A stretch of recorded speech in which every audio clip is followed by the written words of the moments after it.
Call BMI first of all. Is the BMI the correct means of evaluation? No. Okay, we're just why? But why?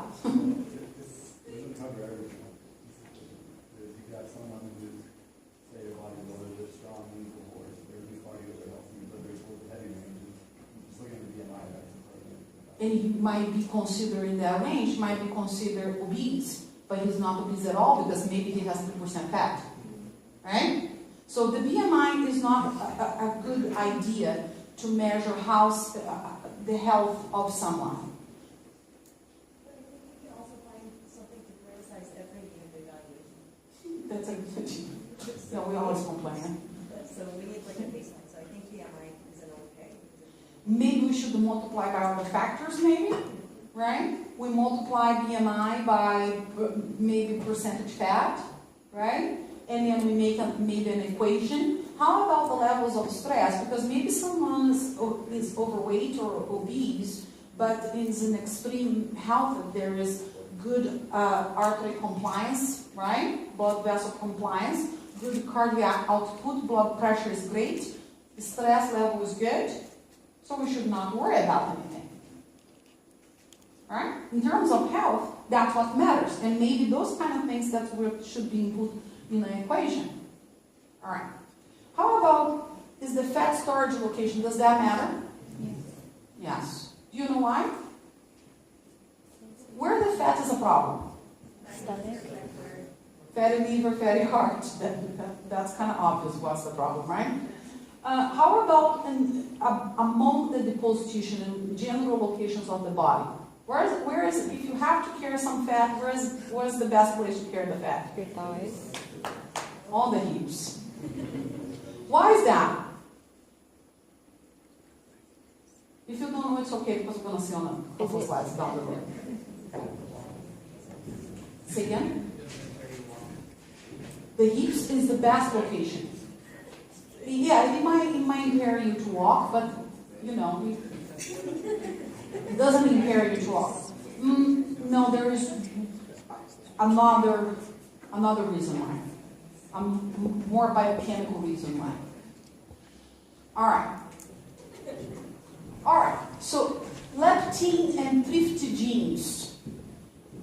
So some of the obesity, as you saw, it might be due to genetics, right? It might be the amount of leptin produced or the receptors itself. Maybe the receptors are mutated. Maybe someone inherits a mutation. And no matter what the person would do and eat, it is going to not be satiated. You want to eat more because the receptors might not be working or the production of the receptors might not be so high. So leptin receptors are diminished as overeating occurs. And we also have the we socially eat, right? Especially in America, we put together everything with food. In Merced, the only fun you have is to go eat. in my view. So, even if you get together with friends, what you do? You eat. Economical, there is a comparison with the socioeconomical levels and what people eat. And people with the lower socioeconomical levels, they will eat less healthy food because what is available that's cheap is unhealthy foods, unfortunately. And then there's culture. There's a huge part of different cultures, what you eat, and the amount that you eat, right? When I was in France, they would put little stuff like this on my plate, and I'm looking at that, and I'm thinking, you want me to starve, don't you? And the price is huge, so you eat that and you'll be happy because there's nothing else. And you eat even the lettuce. Here they put the lettuce as the decoration. No one uses the lettuce. You throw the lettuce away. So low-calorie diets, too low of calorie diets, will decrease the leptin receptors as well. So if the amount that I have to eat in calories is 2100, like we say in the beginning of the lecture, If I decide to eat 1100 calories and cut 1000, this will lower the leptin receptors expression and contribute to weight regain and difficult to weight loss next time. And that becomes a snowball problem. All right. So the major pathways involving organic nutrient molecules. And when I talk about organic, I'm not talking the yellow bag section of Bailey's. I'm talking about substances that are absorbed by the body. So notice again, now let me bring back, where I talk about digestion, now we're talking about absorption. So we have food intake, we have dairy protein, for those that eat that. We have carbohydrates, and we can have carbohydrates either in fruits and vegetables, because they do have carbohydrates, and in grains, right? And then we have dietary fat, and that we have either in animal fat, or we have in plant fat, or we have in nuts, for example, which is also plant.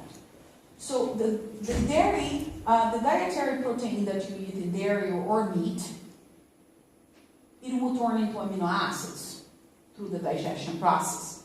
And those amino acids, either polypeptides, either small peptides or single amino acids, are going to be absorbed by the walls of the intestine, and it will be used for different things. So here we're going to use amino acids to build as a building blocks, right?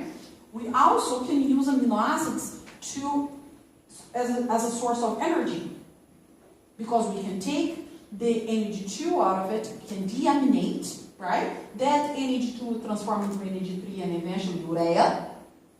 And we can use the acetyl carbon to provide energy.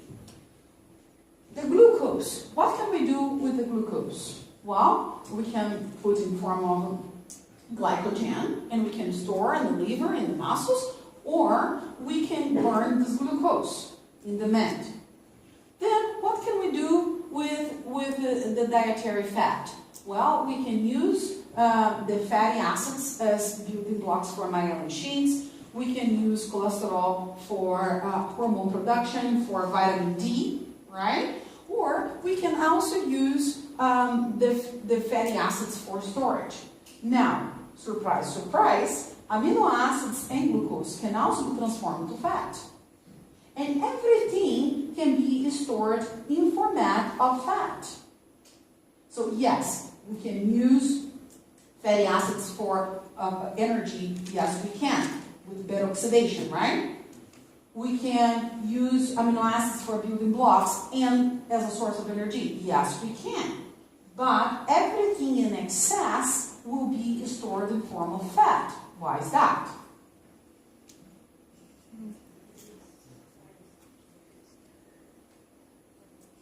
Is the easiest to carry per volume, because there's no water in between. It's hydrophobic, so you can store huge amounts of energy in a very small space. If we're going to store energy in form of protein, we would weigh a ton, and our bones would not be able to move. Our muscles would not be able to move the bones, the levers. All right. So, this slide is divided into absorptive stage and post-absorptive stage. So it's a very good figure to show you how things are divided.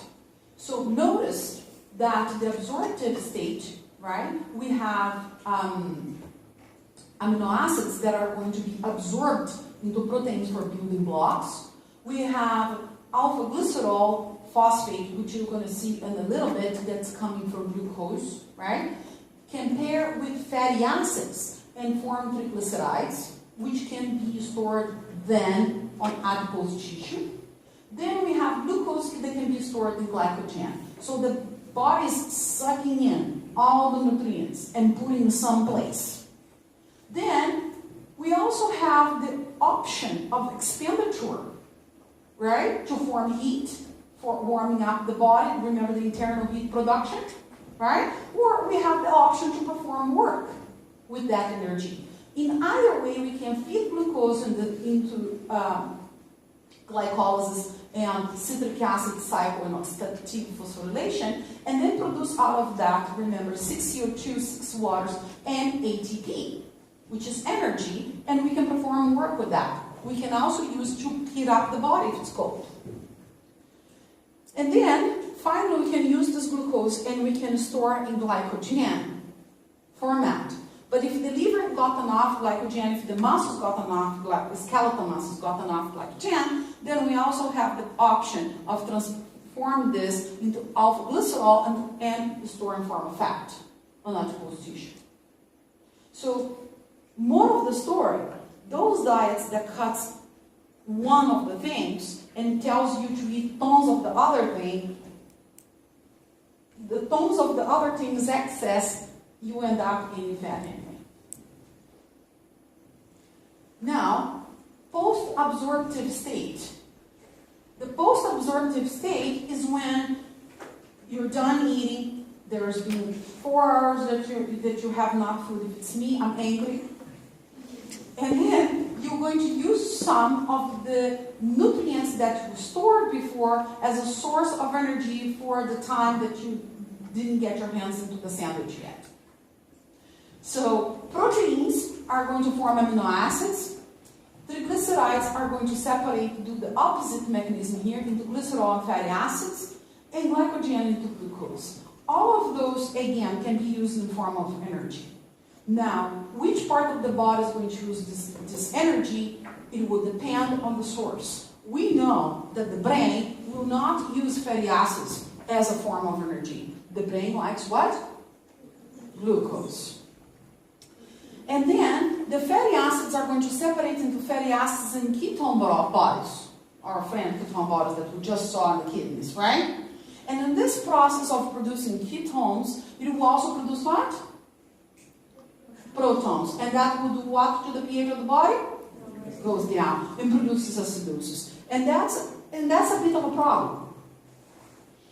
And but you could and you do use those fatty acids in peroxidation as a source of energy when there's no glucose.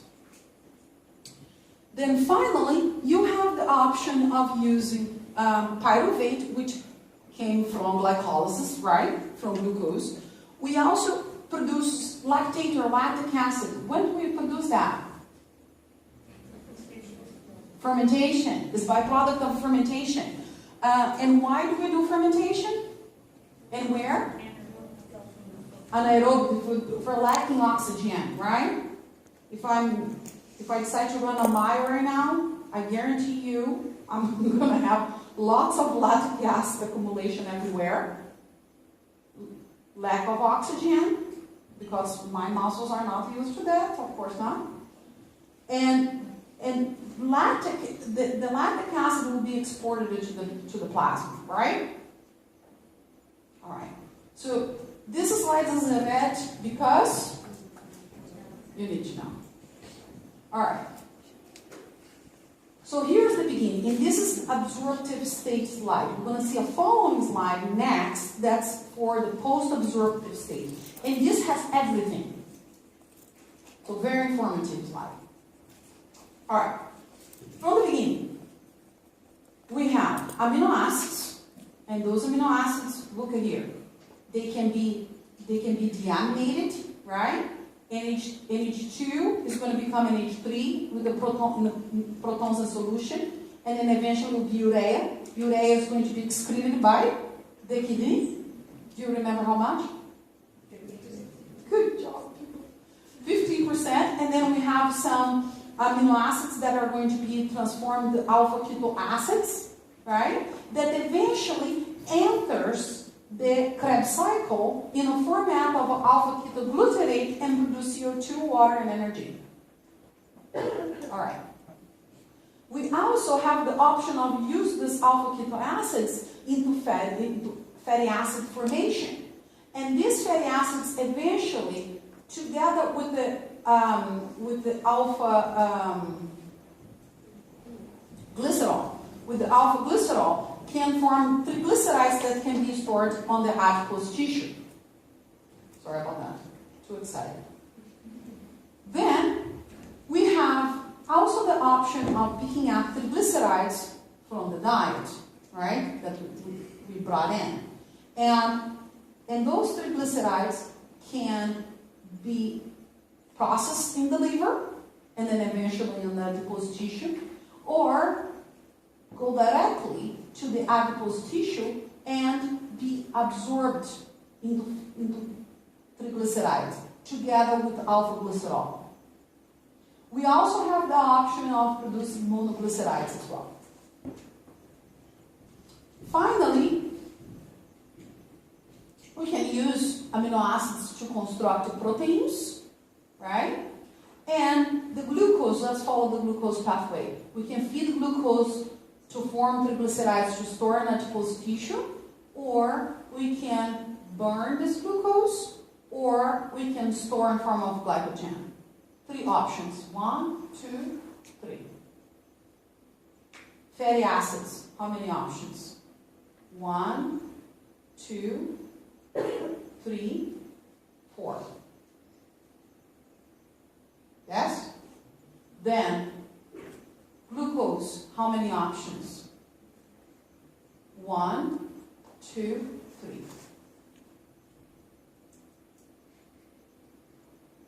Yeah? Okay. Any questions? Any questions?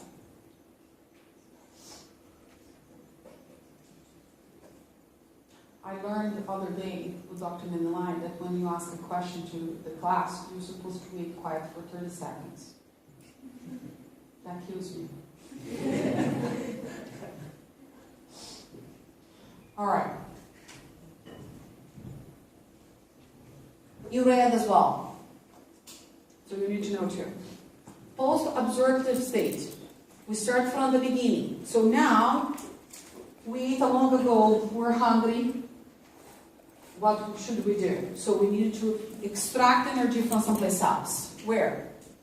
We'll start with proteins. We can make amino acids out of it. Glycogen, I can make lactate, I can make pyruvate out of it because I can use glucose to make pyruvate in glycolysis, right? In glycolysis. And then, these amino acids, I can feed to the deamination process. And it can be broken down into NH3 and alpha keto acids that eventually will go into forming energy. I also can use the pyruvate, lactate and pyruvate, right? And I can feed from the liver, I can feed glycogen, and I can use glycerol from the fats. All of that goes into the process of glycolysis. I think here should not be written glucose, it should be written glycolysis. Or cell respiration. That would be more accurate in here. All right. We know, like I mentioned to you, the nerve system, the nerve tissue